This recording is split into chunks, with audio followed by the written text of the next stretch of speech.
some more.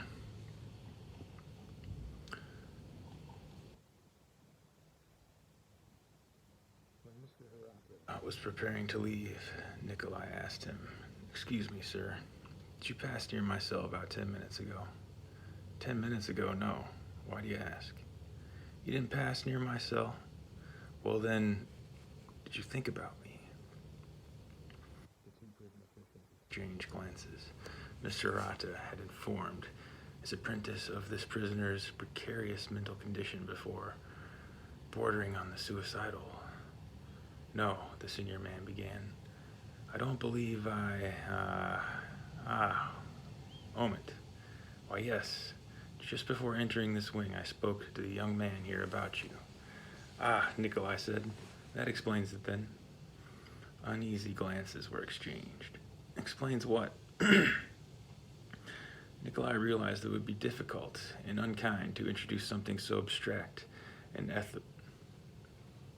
ethereal as the proximity sense to a civil service mentality. So he shook his head and said, "Nothing, it's not important." Mr. Hirata shrugged and departed. For the first of that day and all the next, Nikolai contemplated his ability he had discovered in himself to intercept parasensually the physical proximity and directed concentration of people. During this 20 minutes of exercise in the narrow court beneath the rectangle of stormy sky, he closed his eyes as he walked and tested if he could concentrate on some feature in the wall and know when he had approached it. He discovered that he could, and in fact that he could spin around with his eyes closed to disorient himself and still concentrate on a rock in the wall or an oddly shaped stone and walk directly to it, then reach out and touch within several inches of it. So the wall or an oddly shaped stone and walk directly to it. Oops, just read that. Well, I guess it's car alarm.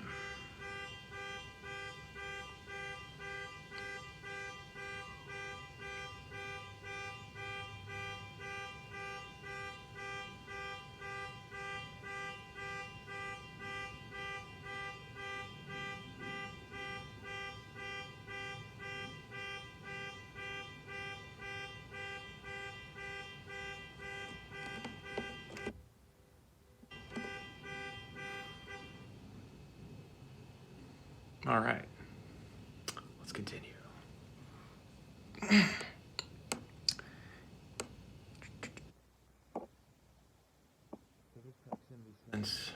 So this proximity sense worked to some degree with inanimate objects as well. While doing this, he felt a flow of human concentration directed at him, and he knew, although he could not see past the sky-reflecting glass of the guard tower, that his antics were being observed and commented on by the men there. He could distinguish between the qualities of their intercepted concentration and tell that they were two in number. A strong-willed man and a man with weaker will, or was perhaps relatively indifferent to the carryings-on of a crazed inmate. Back in his cell, he pondered this gift further. How long had he had it? Where did it come from? And what are its potential uses? So far as he remembered at first, it had developed during this first year, or the last year in prison, and so slowly had it formed that he couldn't recall its coming. For some time now he had known, without thinking anything of it, when the guards were approaching his cell, and whether it was the short one with the wall eyes, the Polynesian, who probably had Ainu blood, and he had known which of the trustees was bringing his breakfast almost immediately upon waking. But had there been traces of it before prison? Yes, he realized with dawning memory. There had always been modest vestigial signs from his proximity system. Even as a child, he had always known immediately upon entering if a house was empty or occupied. Even in silence, he had always known whether his mother had remembered or forgotten some duty or chore for him. He could feel the lingering change in the air of a recent argument or lovemaking in any room he entered.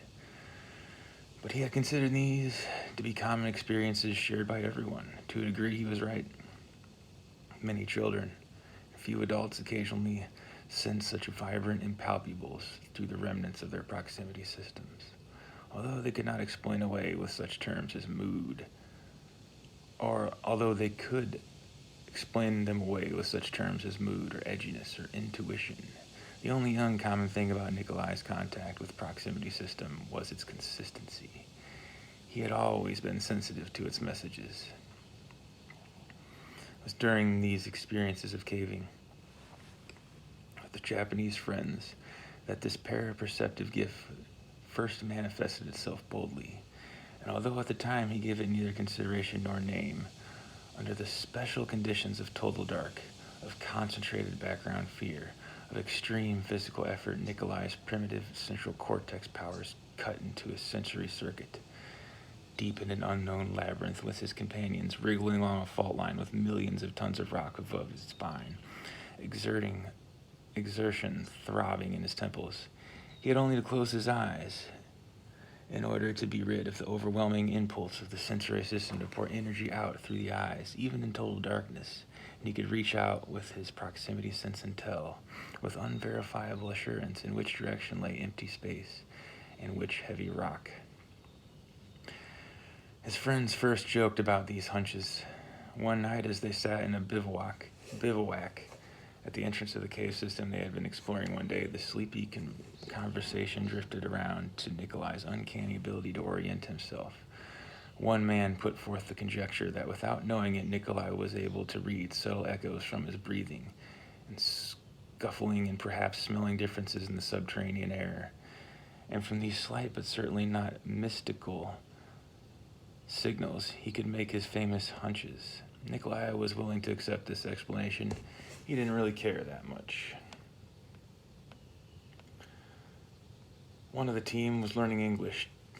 Who was learning English to the end, getting better with the job, and the occupation forces slapped Nikolai on the shoulder and growled, "Clever, these Orientals at orienting themselves."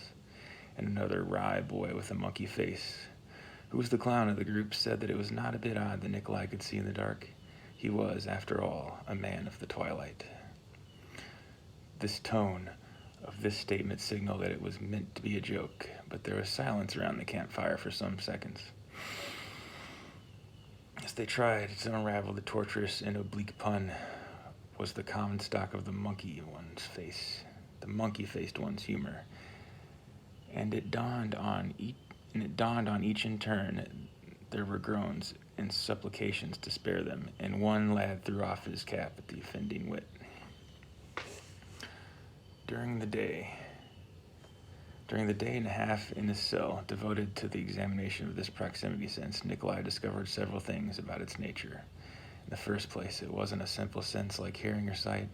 A better analogy might be the sense of touch, that complicated constellation of reactions that includes sensitivity to heat and pressure, headache and nausea, the elevator feelings of rising or falling, the balance controls through the liquid of the middle ear, all of which are lumped up rather inadequately under the label of touch.